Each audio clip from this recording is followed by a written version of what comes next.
ప్రేక్షకులందరూ నమస్కారం. ఈరోజు మన స్టూడియోలో ప్రముఖ ఆధ్యాత్మికవేత్త, జ్యోతిష్య వాస్తు పండితులు, లలితాదేవి ఉపాసకులు బ్రహ్మశ్రీ నానాజీ పట్నాయక్ గారు ఉన్నారు. గురుగారితో మాట్లాడదాం. నమస్కారం. శ్రీమాత్రే నమః. గురుగారు, జూన్ మాసంలో వృషభ రాశి వారి పరిస్థితి ఏ విధంగా ఉండబోతుంది? ప్రజెంట్ ఉన్న గ్రహస్థితి బట్టి ఎలాంటి జాగ్రత్తలు, పరిహారాలు పాటించాలి గురుగారు? వృషభం వారికి ఏంటంటానండి, వాళ్ళకుండే గొప్ప క్వాలిటీ ఓపిక ఎక్కువగా ఉంటుందండి. మరి ఎనీ వృషభ లగ్నం 99% ఆఫ్ పీపుల్ ఓపికగానే ఉంటారు. ఎవరో 1% వాళ్ళ లగ్నాధిపతి పాడైపోతే తప్ప మంచి ఓపిక ఇచ్చేది. అంటే వాళ్ళు చాలా ఓపికగా, చాలా జాగ్రత్తగా, ఎందుకంటే వాళ్ళకి వాక్కు కూడా మంచిది. ఎందుకంటే 2వ స్థానాధిపతి గురువు కదా, బుధుడు కదా, అది గురువు వచ్చాడు ఇప్పుడు అది కాక ఆ స్థానంలోకి.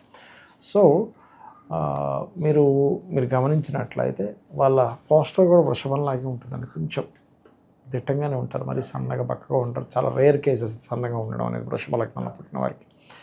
అయితే వీళ్ళు ఆలోచించకుండా ఇది మాట్లాడరండి, చాలా క్యాలిక్యులేటివ్గా మాట్లాడతారు. బికాజ్ ఆఫ్ ఆలోచనాకారకుడు 2వ అధిపతి ఒక్కడే అయ్యాడు కాబట్టి. అయితే ఇక్కడ వీళ్ళకి ఈ నెలను కాదు మొత్తం ఈ సంవత్సరం కూడా గురువు 2లో ఉంటున్నాడు. అదొక రకంగా ఫైనాన్షియల్ గ్రోత్కి మంచిది. ఇన్ని రోజులు 3లో ఉండేటువంటి కుజుడు మిస్కమ్యూనికేషన్స్ని, స్ట్రెస్ని ఇవన్నీ ఇచ్చాడు. ఇది కొంచెం ఫస్ట్ వీక్ తర్వాత దాటుతుంది. అయితే 4లోకి కుజుడు కేతువు వెళ్ళి కలుస్తున్నారు కాబట్టి విద్యార్థులు ప్రత్యేకంగా జాగ్రత్తగా ఉండాలి. అందులోని విదేశాలకు వెళ్ళి చదువుకోవాలనుకునేటువంటి వారు, కొంచెం తండ్రి ఆస్తి వీళ్ళకి వస్తుంది అనుకునే కొంచెం ఏదో తెలియని ఒక ఆటంకం ఏర్పడటం. ఎందుకంటే 4వ స్థానం కుజకేతువులు కదా. ఇంకోటి ఏంటి, ఏదో ఫ్యాక్టరీ అనో ఏదో ప్రారంభిద్దాం అనుకుని అదేదో టెక్నికల్ ఇష్యూస్ వల్ల ఆగడం, ఇట్లాంటివి ప్రధానంగా వీళ్ళు ఫేస్ చేస్తారు.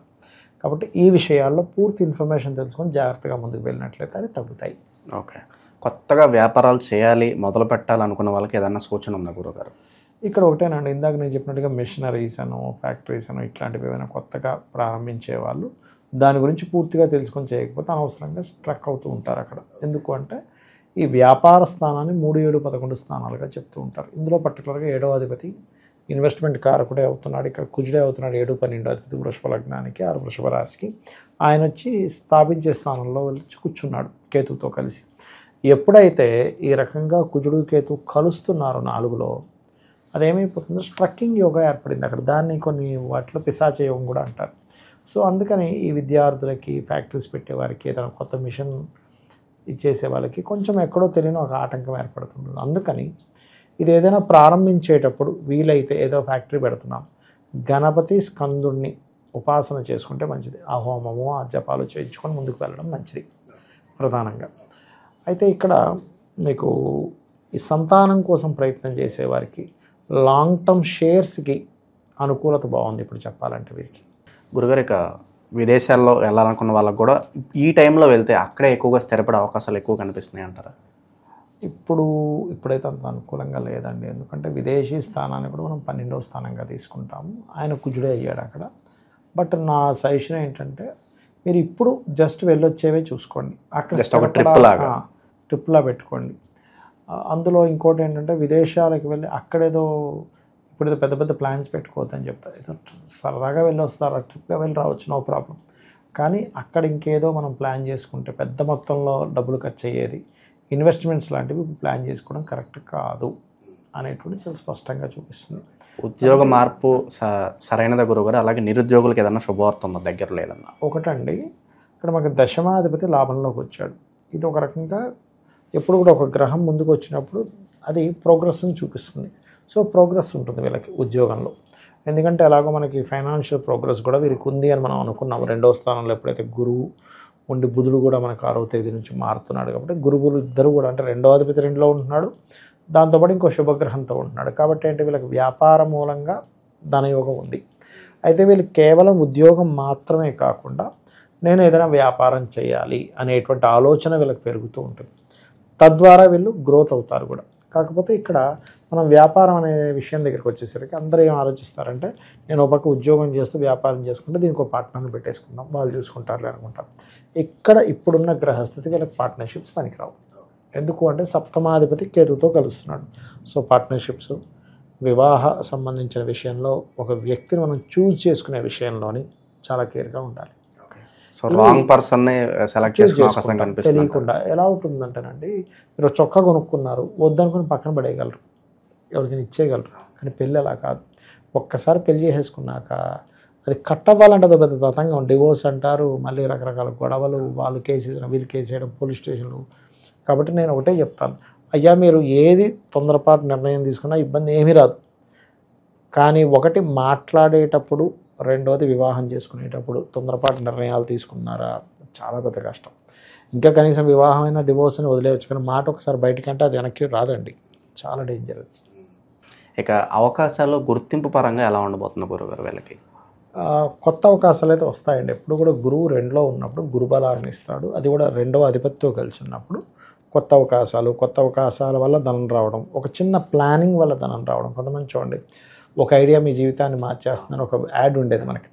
అలా ఏంటంటే వీళ్ళకి ప్రత్యేకంగా ఇప్పుడు ఒక చిన్న ఐడియా వీళ్ళ జీవితాన్ని మారుస్తుందని చెప్పొచ్చు. కాకపోతే వీళ్ళు ఏంటంటే ఈ 4వ స్థానంలో కుజకేతులు ఉన్నందుకు ల్యాండ్స్ జోలికి వెళ్ళకపోవడం మంచిది, ల్యాండ్ మీద ఇన్వెస్ట్మెంట్ చేయకపోవడం మంచిది.